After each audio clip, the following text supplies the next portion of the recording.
guys, this is Harish sir from Rao's Prominent Commerce Classes and I am back with the bang. Last video में हमने किया था planning, जो है first function of management. इस video में हम करेंगे second function of management, that is organising. P के बाद ओ. पॉज्ड कर पूरे सारे वीडियोस में पी प्लानिंग जो हमारा फर्स्ट वीडियो था और ऑर्गेनाइजिंग जो मैं इस वीडियो में सिखाने वाला हूं. मैंने प्लानिंग में आपको बताया था कि planning is deciding in advance what to do, how to do, when to do and who is to do it. Planning में आपको क्या क्या करना है, आप उसकी एक रूपरेखा, एक ब्लूप्रिंट अपने दिमाग में बना लेते हैं. अब ऑर्गेनाइजिंग इस फंक्शन में हेनरी फेयोल ने बोला है कि आपने जो जो चीजें प्लान की हैं, आप अब उन चीजों को ऑर्गेनाइज करो. सारी चीजें जो आपने प्लान की हैं, अब आप धीरे धीरे धीरे धीरे उन चीजों को ऑर्गेनाइज करेंगे. ऑर्गेनाइजिंग से वर्ड बनता है organisation. To do any activity organisation is required. Introduction हमारा स्टार्ट होता है इसी लाइन से. To do any activity organisation is required. Whether it is a business activity or it is a non-business activity, it is not possible to conduct any activity without organization. Organization, whether big or small, have two common characteristics. Number one, they are composed of people, and number two, they come to achieve common goal. Organization बड़ा हो या छोटा हो, दो चीजें हर organisation में common होती हैं. नंबर वन, वो लोगों से बना होता है, और नंबर टू, वो सारे लोग ऑर्गेनाइजेशन में कॉमन गोल अचीव करने के लिए आए हैं. मैं फिर से आपको एक्सप्लेन कर देता हूं. It is composed of people का मतलब है कि बड़ी बड़ी बिल्डिंग्स, दीवार, बड़े बड़े लैपटॉप, कंप्यूटर, सॉफ्टवेयर से ऑर्गेनाइजेशन नहीं बनता है, लोगों से ऑर्गेनाइजेशन बनता है. जो एम्प्लॉइज काम करने आए हैं ऑर्गेनाइजेशन में, उससे ऑर्गेनाइजेशन बनता है. इस लॉकडाउन में स्कूल जो खाली पड़े हुए हैं, तो उस बिल्डिंग को स्कूल नहीं कहा जाएगा. जब उसमें बच्चे होते हैं, जब उसमें टीचर्स होते हैं, जब बच्चों की आवाजें उसमें होती हैं, मस्ती होती है, उस बिल्डिंग को स्कूल कहा जाएगा. तो स्कूल बच्चों से बनता है, टीचर से बनता है, वैसे ही ऑर्गेनाइजेशन भी लोगों से बनता है. इंट्रोडक्शन के बाद हम लिखेंगे ऑर्गेनाइजेशन का डेफिनेशन. डेफिनेशन ऑर्गेनाइजेशन का थोड़ा बड़ा है, लेकिन इसका मतलब ये नहीं है कि हम उसको याद नहीं कर सकते. The definition of organisation is organising is a process of number one, identifying and grouping of work to be perform. Number two, defining and delegating authority and responsibility. Number three, establishing pattern of relationship. Definition कभी numbers में नहीं होते हैं, क्योंकि ये definition बहुत बड़ा है, तो मैंने इसको 3 भागों में बांट दिया है ताकि बच्चों को पढ़ने में आसानी हो और 3 पॉइंट्स बना के बच्चे ऑर्गेनाइजिंग का डेफिनेशन याद करें. लेकिन एग्जाम में लिखते वक्त आपको पूरा डेफिनेशन एक साथ लिखना है. मैं फिर से एक बार रिपीट करता हूं. The definition of organising is identifying and grouping of work to be perform, defining and delegating authority and responsibility, establishing pattern of relationship. Introduction और डेफिनेशन के बाद अब हम करेंगे features of organising. Now let's start with features of organising. The points are number one, group of individual. Number two, common objective. Number three, structure of relationship. Number four, division of work. Number five, authority. Number six, responsibility. Number 7, rules and regulation. तो अब हम start करेंगे explain करना features. Point number 1, group of individual. जैसे मैंने आपको बताया कि ऑर्गेनाइजिंग एक ग्रुप ऑफ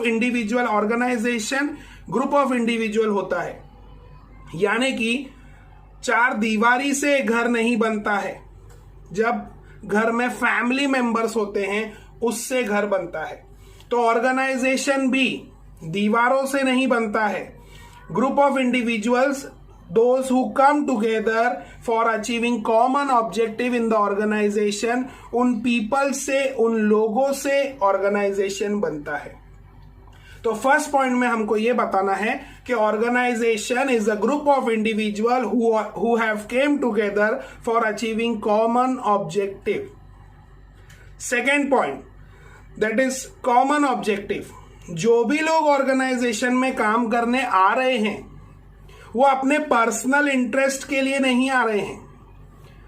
हेनरी फ्योल ने फंक्शंस में ही बता दिया था, सबऑर्डिनेशन ऑफ इंटरेस्ट में, कि हमेशा आपको ऑर्गेनाइजेशन के इंटरेस्ट को प्राइमरी रखना है और पर्सनल इंटरेस्ट को सेकेंडरी रखना है। कॉमन ऑब्जेक्टिव का मतलब जो भी लोग ऑर्गेनाइजेशन में काम करने आ रहे हैं वो ऑर्गेनाइजेशन के इंटरेस्ट के लिए आ रहे हैं, ऑर्गेनाइजेशन का गोल अचीव करने के लिए आ रहे हैं, ना कि अपना पर्सनल गोल। तो एक बात हमेशा याद रखें कि कॉमन ऑब्जेक्टिव का मतलब होता है all the people who come together in the organisation have common objective, they have come together to achieve common goal. The third point is structure of relationship. Relationship ये बहुत ही डिफिकल्ट वर्ड है, सुनने में बहुत अच्छा लगता है। 12th स्टैंडर्ड के बच्चों को तो रिलेशनशिप वर्ड बहुत पसंद है, लेकिन ऑर्गेनाइजिंग बोलता है कि there should be a structure of relationship in the organisation. जब हम किसी को काम डेलीगेट करते हैं, अथॉरिटी और रिस्पॉन्सिबिलिटी डेलीगेट करते हैं, तो हमको हमेशा माइंड में रखना है, चाहे वो सुपीरियर हो चाहे सबऑर्डिनेट हो, हमको उसके साथ एक अच्छी रिलेशनशिप मेंटेन करके रखनी है। हमको हमेशा ऑर्गेनाइजेशन में ये बात ध्यान रखनी है कि रिलेशनशिप किसी के संग भी खराब नहीं करनी है। This is management. ये सिखाना चाहते हैं हेनरी फ्योल हमको कि हम एक मैनेजर होने के नाते ऑर्गेनाइजेशन में काम भी करवाएं लोगों से और कभी भी किसी के साथ भी रिलेशनशिप स्पॉइल नहीं करें।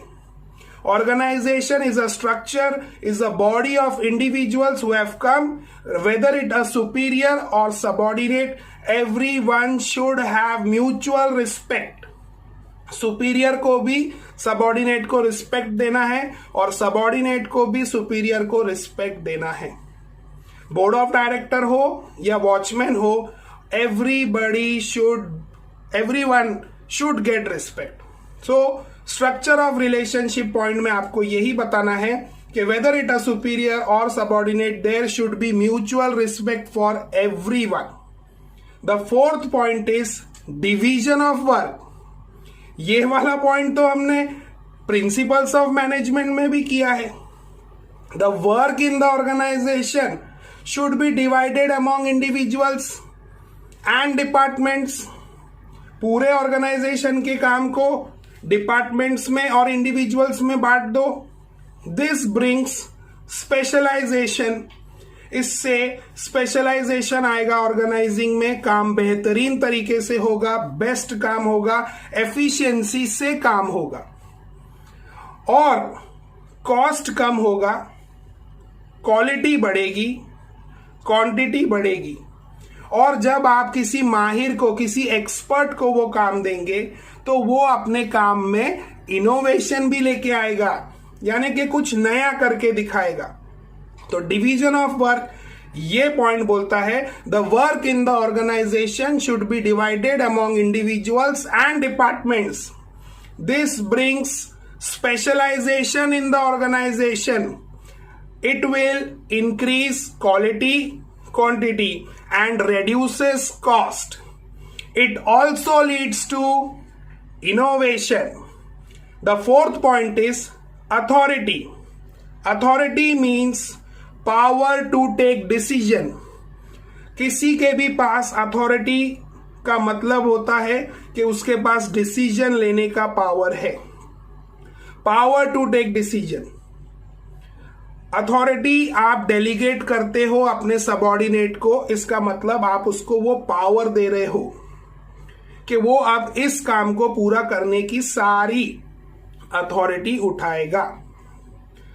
जब आप किसी को पावर देते हो तो उसी के साथ साथ उसके ऊपर रेस्पॉन्सिबिलिटी भी आ जाती है, जो है हमारा next point. Authority means power to take decision and responsibility means duties, obligations and rules. There should be balance between authority and responsibility. Henri Fayol ने हमेशा हमको बोला है कि अथॉरिटी और रिस्पॉन्सिबिलिटी के बीच में बैलेंस मेंटेन करना है। If authority is more than responsibility, manager will misuse. अगर आपने किसी भी मैनेजर को हद से ज्यादा अथॉरिटी दे दिया, हद से ज्यादा पावर दे दिया, तो वो अपने पावर का, अपने अथॉरिटी का मिसयूज करेगा। और अगर आपने किसी मैनेजर को हद से ज्यादा रिस्पॉन्सिबिलिटी दे दिया, हद से ज्यादा ड्यूटीज दे दिया, तो वो फ्रस्ट्रेट हो जाएगा। ऑर्गेनाइजिंग में ये बात इसीलिए लिखी गई है कि defining and delegating authority and responsibility. जब भी आप अथॉरिटी और रिस्पॉन्सिबिलिटी डेलीगेट कर रहे हो तो आपको ये बात याद रखनी है कि there should be balance between authority and responsibility. If authority is more than responsibility, manager will misuse, and if responsibility is more than authority, manager will get frustrated. The next point is rules and regulation. Rules और regulation, ये point discipline principle दर्शाता है। Organisation में there should be always rules and regulation, और वो सारे rules and regulation should be followed from top level to lower level. Rules सिर्फ lower levels के लिए नहीं होते हैं या फिर सिर्फ सबऑर्डिनेट्स के लिए नहीं होते हैं। अगर रूल टाइम पे आने का रूल वॉचमैन के लिए है तो बोर्ड ऑफ डायरेक्टर के लिए भी वही रूल होना चाहिए। There should be rules and regulation from top level to lower level, and everybody in the organization should follow the rules and regulation. इससे ऑर्गेनाइजेशन में डिसिप्लिन मेंटेन रहेगा और काम स्मूथली चलेगा। ये हैं features of organising. Add on करने के लिए हम 2 पॉइंट्स और लिखेंगे। हमेशा याद रखिए, कॉमर्स में आंसर में क्वालिटी के साथ साथ आपको क्वांटिटी भी देनी पड़ेगी। आप सोचेंगे कि सिर्फ 7 पॉइंट्स इनफ है, ऐसा कभी भी मत सोचना। तो हम एड ऑन करके 2 पॉइंट्स और लिखेंगे। The next point is coordination. Coordination होना बहुत जरूरी है, वरना ऑर्गेनाइजिंग सक्सेसफुल नहीं होगा। ऑर्गेनाइजेशन में अलग अलग लेवल्स हैं, ऑर्गेनाइजेशन में अलग अलग डिपार्टमेंट्स हैं, और ऑर्गेनाइजेशन में अलग अलग पीपल हैं। इन सब के बीच में कोऑर्डिनेशन होना जरूरी है।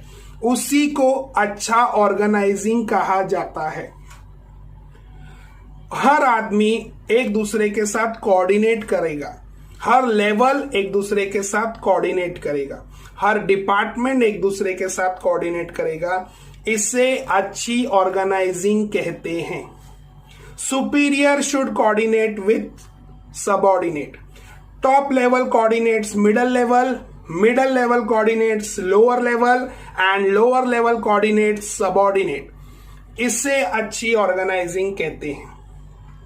और एक पॉइंट हम ऐड करेंगे, that is optimum utilisation of resources. Resources यानी कि मैन, मनी, मटेरियल, ये सारी चीजें जो ऑर्गेनाइजेशन में हो वो वेस्ट नहीं जाना चाहिए। चाहे वो फाइनेंशियल रिसोर्सेज हो या वो फिजिकल रिसोर्सेज हो। अच्छी ऑर्गेनाइजिंग, एक मैनेजर को अच्छी ऑर्गेनाइजिंग में यही बात का ध्यान रखना है कि ऑर्गेनाइजेशन के कोई भी रिसोर्सेज वेस्ट नहीं जा रहे हैं। अच्छी ऑर्गेनाइजिंग का मतलब यही है कि आप सारे रिसोर्सेज का ऑप्टिमम यूटिलाइजेशन कर रहे हैं, यानी कि आप सारे रिसोर्सेज को पूरी तरह इस्तेमाल कर रहे हैं। जब ऑर्गेनाइजेशन में ऑप्टिमम यूटिलाइजेशन ऑफ रिसोर्सेज होगा तो कॉस्ट कम होगा और प्रॉफिट बढ़ता ही जाएगा, हमेशा याद रखें। तो ऑप्टिमम यूटिलाइजेशन ऑफ रिसोर्सेज, ये पॉइंट भी आप ऑर्गेनाइजिंग के आंसर में ऐड करेंगे और 8 to 9 पॉइंट्स लिखेंगे। आंसर इंट्रोडक्शन, डेफिनेशन और फीचर्स के साथ। ये है हमारा ऑर्गेनाइजिंग का आंसर का वीडियो।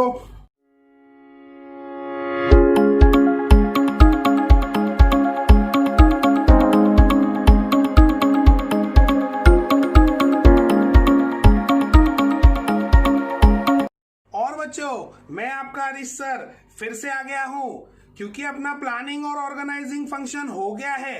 तो अब हम करेंगे third function of management, that is staffing, जो मेरा भी फेवरेट फंक्शन ऑफ मैनेजमेंट है। Staffing refers to right person at right job. Planning करने के बाद, ऑर्गेनाइजिंग करने के बाद, अब आपको चुनना है राइट पर्सन, उस काम के लिए सही बंदा चुनना है, that is right person at right job. Answer का इंट्रोडक्शन में आपको बताना है कि ऑर्गेनाइजेशन एक बॉडी ऑफ इंडिविजुअल्स है जो काम करने के लिए एक साथ आए हैं। लेकिन ये इंडिविजुअल कहीं से रैंडमली सिलेक्ट किए गए इंडिविजुअल नहीं है। ये बंच ऑफ क्राउड नहीं है जो आपने कहीं से कलेक्ट किया है, बल्कि ये इंडिविजुअल वो इंडिविजुअल हैं जिनके अंदर स्पेशल टैलेंट है, स्पेशल स्किल है, और कंपनी का नीड्स और इनका स्पेशल टैलेंट मैच हुआ है। मैच होने के बाद इनको सिलेक्ट किया गया है। सिलेक्ट करने के काम को हम स्टाफिंग बोलते हैं, placing the right person for the right job. ये काम हर ऑर्गेनाइजेशन में human resource department, that is HRD, ये डिपार्टमेंट करता है। ह्यूमन रिसोर्स डिपार्टमेंट का काम है human resource management in the organisation.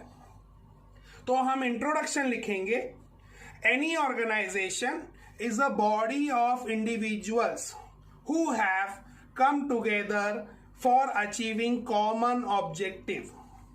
They are not the bunch of people randomly selected from some crowd, but these people are with special talent, with special skill that matches the need of the organization.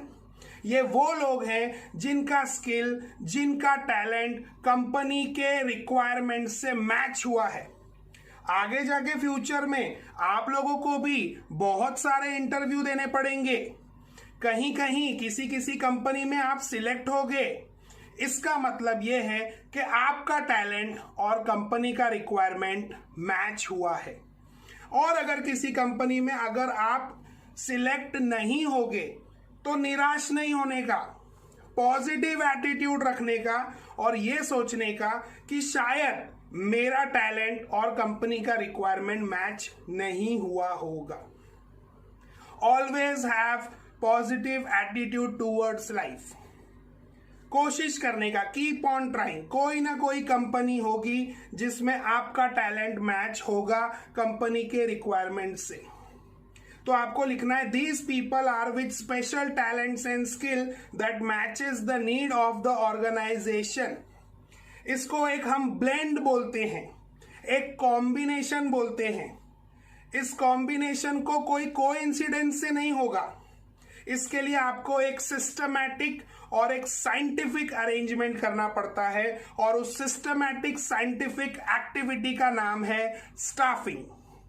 हमेशा याद रखिए, staffing लिखते ही आपके दिमाग में आना चाहिए, staffing refers to right person at right job. जब तक आपको सही बंदा नहीं मिलता है, आपका काम अच्छे से नहीं होगा।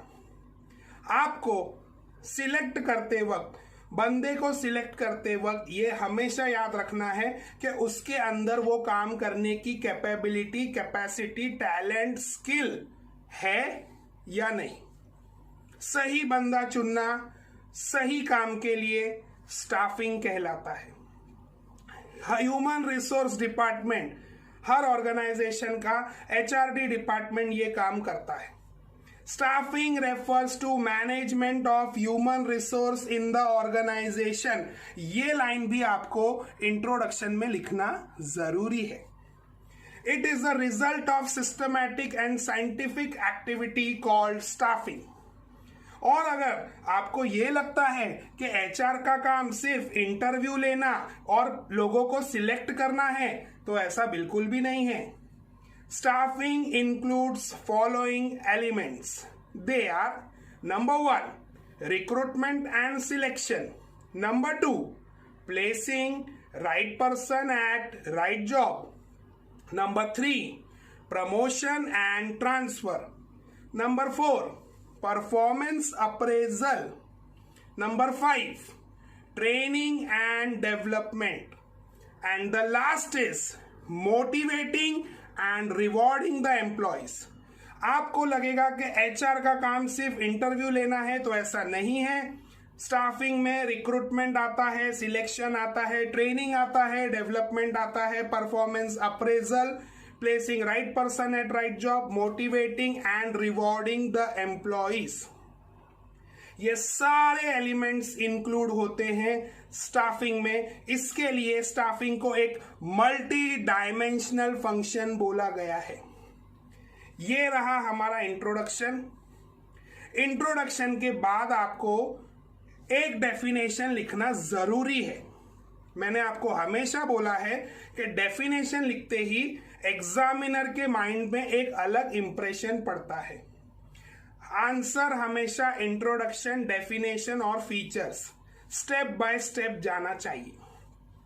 कून्स, एच कून्स का डेफिनेशन हम लिखेंगे। H Koontz define staffing as filling and keeping fill positions in the organisation. बहुत ही आसान डेफिनेशन कून्स ने हमको दिया है। Filling and keeping fill, filling यानी भरना एंड कीपिंग फिल यानी भर के रखना पोजीशंस इन द ऑर्गेनाइजेशन, यानी ऑर्गेनाइजेशन में जब भी कोई भी पोजीशन खाली होती है तो उससे भरना या खाली होने से पहले ही उसे भर के रखना, यही काम होता है स्टाफिंग का। तो मैं एक बार फिर से रिपीट कर देता हूं। कून्स का definition, Koontz define staffing as filling and keeping filled positions in the organisational structure. अब हम आएंगे फीचर्स पे। 6 फीचर्स हम इसमें लिखेंगे। Point number 1 continuous process, point number 2 factors, point number 3 multi dimensional, point number 4 systematic approach, point number 5 result oriented, and last point is long term benefits. बच्चों, feature start करने के पहले हमेशा जब भी मैं स्टाफिंग सिखाता हूं तो मैं एक एग्जांपल जरूर देता हूं। आपने 3 इडियट्स मूवी जरूर देखी होगी, बहुत ही अच्छी पिक्चर है। उसमें राजू रस्तोगी का एक इंटरव्यू दिखाया गया है जिसमें राजू रस्तोगी व्हील चेयर पे इंटरव्यू देने जाता है। वो सीन तो आप लोगों को याद ही होगा और पूरा पैनल उसका इंटरव्यू लेता है। आजकल कोई एक एचआर नहीं डिसाइड करता है, क्योंकि ये एक साइंटिफिक प्रोसेस है। जब कोई एक इंसान डिसाइड करेगा तो वो बायस्ड हो सकता है, इसीलिए आजकल पैनल बिठाया जाता है ताकि सब लोग मिलकर सही डिसीजन लें। उस इंटरव्यू में राजू रस्तोगी को पूछते हैं कि आपके मार्क्स कंसिस्टेंटली लो हैं, इसका कोई कारण? तो वो बताता है कि वो बहुत डरता था और सामने वाली बिल्डिंग के 4th फ्लोर से वो कूद गया था। तो उसको एचआर बोलता है कि आपका ये स्ट्रेट फॉरवर्ड एटीट्यूड हमारे कंपनी के कस्टमर्स के लिए सही नहीं है। अगर आप अपना ये एटीट्यूड चेंज कर लें तो हम आपको सिलेक्ट करेंगे। तो राजू रस्तोगी बोलता है कि मैंने अपनी दोनों टांगे तुड़वा कर अपने पैरों पर खड़ा रहा हूं। मैं अपना एटीट्यूड रख लेता हूं, आप अपनी नौकरी रख लीजिए। एचआर उसमें यह टेस्ट कर रहा रहता है कि ये बंदा स्टबन है, फर्म है, इसका डिसीजन मेकिंग स्ट्रांग है या नहीं। यही क्वालिटी वो ढूंढ रहा था और राजू में जब उसने वो क्वालिटी देखी, उसका नीड रिक्वायरमेंट राजू के क्वालिटी से मैच हो गया और फिर एचआर बोलता है सैलरी कितनी लोगे डिस्कस कर लें, तो this is right person at right job. ये होता है स्टाफिंग। आप रोडीज देखते होंगे, रोडीज के पर्सनल इंटरव्यूज देखते होंगे, उसमें भी पूरे पैनल बैठता है और एक कैंडिडेट का इंटरव्यू लेता है, तो ये होता है स्टाफिंग। और अब हम स्टार्ट करेंगे फीचर्स, जिसका पहला पॉइंट है कंटिन्यूअस प्रोसेस। जैसे कि वर्ड में ही लिखा है कंटिन्यूअस। कंटिन्यूअस प्रोसेस का मतलब होता है लगातार होने वाली प्रक्रिया, न खत्म होने वाली प्रक्रिया, never ending process. Staffing is a continuous activity. इस पॉइंट के अंदर हमको लिखना है as long as the organisation exist there will be activities and then where there is activity there will be people. जहां पर भी एक्टिविटीज होंगी वहां पर पीपल होंगे, और जहां पर भी पीपल होंगे हमको स्टाफिंग लगातार करती रहने पड़ेगी। आपको ऐसा लगेगा कि एक बार स्टाफिंग करके एचआर का काम खत्म हो जाता है, ऐसा बिल्कुल नहीं है। Staffing is a continuous activity, it is an ongoing process, it is a never ending process. Staffing कभी भी खत्म नहीं होती है, हमेशा स्टाफिंग चलते रहती है। हर ऑर्गेनाइजेशन में आप किसी भी कंपनी में जाएंगे तो वहां वॉक इन इंटरव्यूज चालू होते हैं। वो लोग लगातार अच्छे से अच्छे कैंडिडेट की खोज करते रहते हैं। इसीलिए स्टाफिंग को हमने एक नेवर एंडिंग प्रोसेस बोला है, एक कंटिन्यूअस प्रोसेस बोला है। The second point is factors. Staffing दो फैक्टर्स पे डिपेंड करता है, एक होता है इंटरनल फैक्टर्स और दूसरा होता है एक्सटर्नल फैक्टर्स। इंटरनल फैक्टर्स यानी ऑर्गेनाइजेशन के अंदर के फैक्टर्स जो स्टाफिंग को अफेक्ट करते हैं, और एक होता है एक्सटर्नल फैक्टर्स जो भी स्टाफिंग को अफेक्ट करते हैं। दोनों फैक्टर्स अगर आपके मैच होते हैं, दोनों फैक्टर्स दोनों कंडीशंस अगर आपकी सॉल्व होती हैं, तभी सही स्टाफिंग की जाती है। Whenever you are doing correct staffing, you should consider both internal as well as external factors. The third point is multidimensional. जैसे कि मैंने आपको इंट्रोडक्शन में बताया कि एचआर सिर्फ इंटरव्यू लेने का काम नहीं करता है, वैसे ही आपको लिखना है staffing is an multi dimensional process. It includes number 1 recruitment and selection, training and development, promotion and transfer, performance appraisal, placing right person at right job, motivating and rewarding employees। ये मल्टी डायमेंशनल प्रक्रिया है, इसमें बहुत सारी चीजें, बहुत सारे element involve होते हैं, इसीलिए स्टाफिंग को मल्टी डायमेंशनल कहा गया है। The next point is result oriented. HR ने सिलेक्ट करने के बाद एम्प्लॉय फ्लोर पे काम करेगा और अच्छा परफॉर्मेंस देगा आफ्टर ट्रेनिंग। जब एम्प्लॉय अच्छा परफॉर्मेंस देता है तो ऑर्गेनाइजेशन को जो रिजल्ट चाहिए होता है वो रिजल्ट मिल जाता है। स्टाफिंग का दूसरे कोई चीजों से लेना देना नहीं है, स्टाफिंग सिर्फ रिजल्ट पे फोकस करता है। उनको नहीं चाहिए 90% वाला ही कैंडिडेट अच्छा परफॉर्म करेगा, ऐसा जरूरी नहीं है। शायद कि कोई कैंडिडेट है जो 70% वाला है लेकिन मेरी सारी रिक्वायरमेंट उसमें फुलफिल हो रही हैं और ये बंदा सही है, तो हमको उसके 90% के रिजल्ट से कोई लेना देना नहीं है, उसके 70% के रिजल्ट से कोई लेना देना।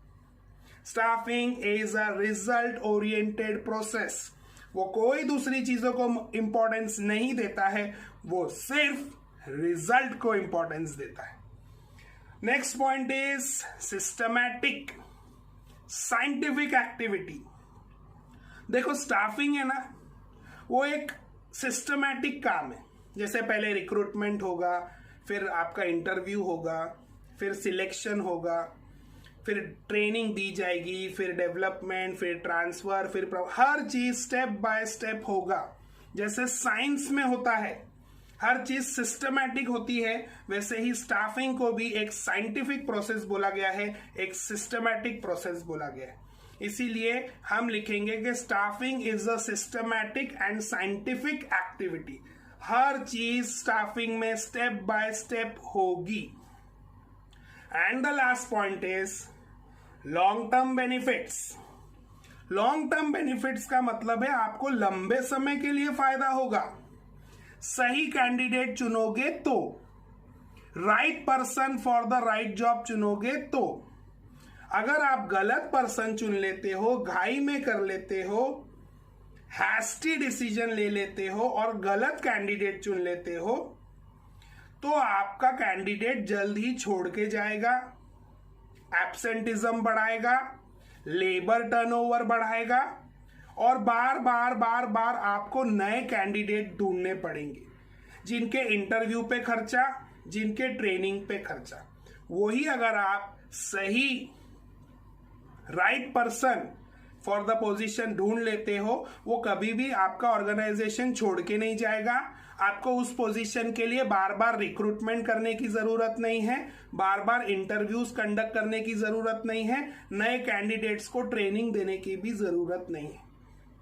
अच्छे एम्प्लॉयज को कंपनी रिटेन करती है, 10-10, 20-20 साल कंपनियों में लोग काम करते हैं। ये रिजल्ट है, लॉन्ग टर्म बेनिफिट है अच्छे स्टाफिंग का। एक एचआर का, एक ह्यूमन रिसोर्स का काम यही है कि वो ऑर्गेनाइजेशन को बेहतरीन एम्प्लॉय चुन के दे, जो ऑर्गेनाइजेशन को लॉन्ग टर्म बेनिफिट दे, लंबे समय के लिए फायदे दे। तो ये था हमारा स्टाफिंग का answer. We have completed 3 functions of management. Hope आप लोगों को ये आंसर इजी लगा होगा, अच्छा लगा होगा। तो लाइक करिए, शेयर करिए मेरे चैनल को, राउस प्रोमिनेंट कॉमर्स क्लासेस, और ज्यादा से ज्यादा लोगों को बताइए। नेक्स्ट वीडियो में हम लोग करेंगे डायरेक्टिंग और कोऑर्डिनेटिंग।